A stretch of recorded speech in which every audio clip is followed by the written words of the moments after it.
You had something to do today, right? Maybe it was going to the gym, maybe it was that difficult conversation, or maybe it was just something small that needed doing. And you didn't do it. Not because you didn't have the time or because something came up, but because you just didn't feel like it. And somehow that felt like a good enough reason. Hey there, I'm Paolo. On this channel, you'll find videos about building confidence, overcoming self-sabotage, and taking action on what matters to you. I don't feel like it. Think about how often you say that. When did that become a legitimate excuse? I mean, the fact that you don't feel like doing something is probably accurate. But somewhere along the way, we started treating feelings as a sort of measuring stick to decide whether or not something is worth doing. As if the right feelings always have to show up first, and only then can the action follow. But that's not how it works. Nobody wakes up feeling like having the difficult conversation. Nobody feels like starting that project that terrifies them. And nobody really feels like putting themselves out there even when they're not sure it'll work out. Problem is, the hard things, the things that really matter in life, almost never come with good feelings attached to them. Not before you do them, anyway. And the people who take action, even when they don't feel like it, never come to regret it. Okay, almost never, because you never know. But usually we regret the things we didn't do way more than the things we did do. Let me give you a small example. A while back, some friends invited me on a last-minute cycling trip. And my immediate reaction was, I don't feel like it. I mean, it was last minute, I hadn't planned for it, and I had more important stuff to do. So part of me just really wanted to stay at home. But I had learned to pay attention to that feeling. Because whenever I don't feel like doing something, it's always worth asking why. And most of the time the answer is no real reason, just comfort. So I went. And at some point during that trip, I even flew off the bike, which is a funny memory in hindsight, but in the moment it certainly wasn't.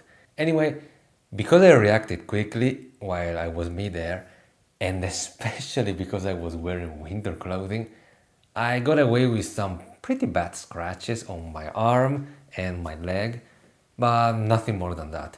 In fact, I kept cycling for almost 20 kilometers after that and came home thinking, that was a good day. Not because it was perfect, but because I showed up even when I didn't feel like it.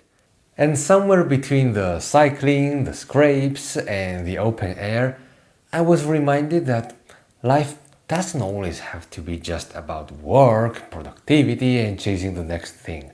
Sometimes it's just about being somewhere with people you like. I would have missed all of that if I had stayed home. Of course, this isn't just about one cycling trip. It's a pattern I've noticed over and over, both in my own life and in the lives of people around me. The things most worth doing are almost always the things you least feel like doing at first. Even when you know they're worth doing, like an important conversation, a scary opportunity, or a habit you keep postponing.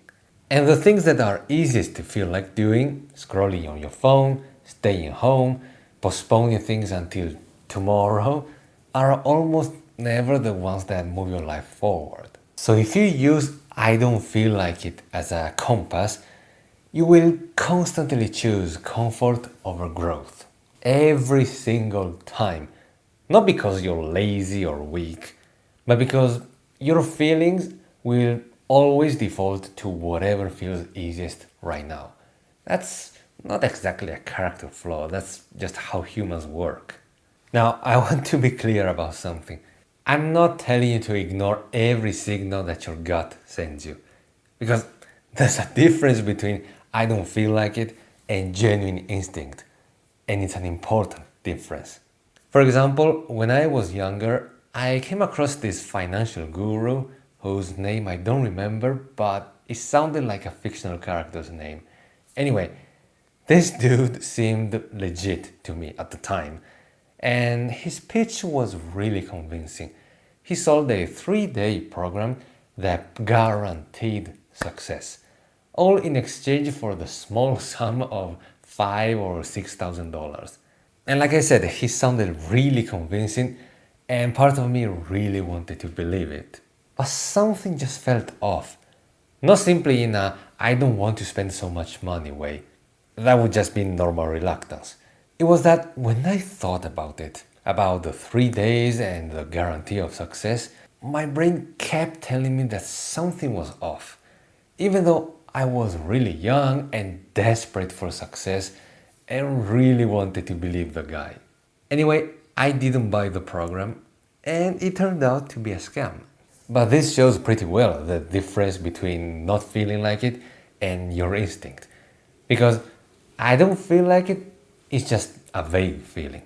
But your genuine instinct is maybe also vague, but feels specific, much more specific. You feel like something specific just doesn't feel right.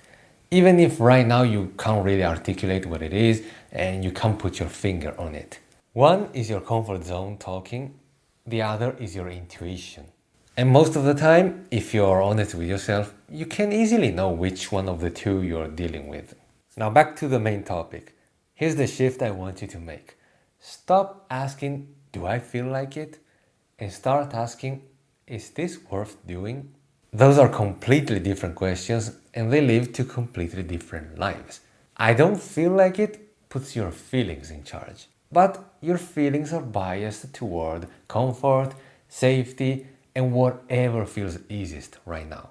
Is this worth doing puts you in charge. It forces you to evaluate the thing on its own merits, not just on how you happen to feel about it on a random Tuesday morning. And after you've done this habit for a while and you look back at the best moments in your life, the friendships that matter or the things you build and the experiences you still think about, how many of them started with you really feeling like it? Probably not many. Because that's what I don't feel like it really is most of the time. It's not a reason for not doing things. It's a signpost. Because think about it. If you were already convinced that something wasn't worth doing, you would have said no right away, right? Not I don't feel like it. So the next time you hear yourself say it, pause for a second. Not to ignore it, but to ask yourself, is this my gut telling me something important? Or is it just my brain looking for comfort? Most of the time, you already know the answer.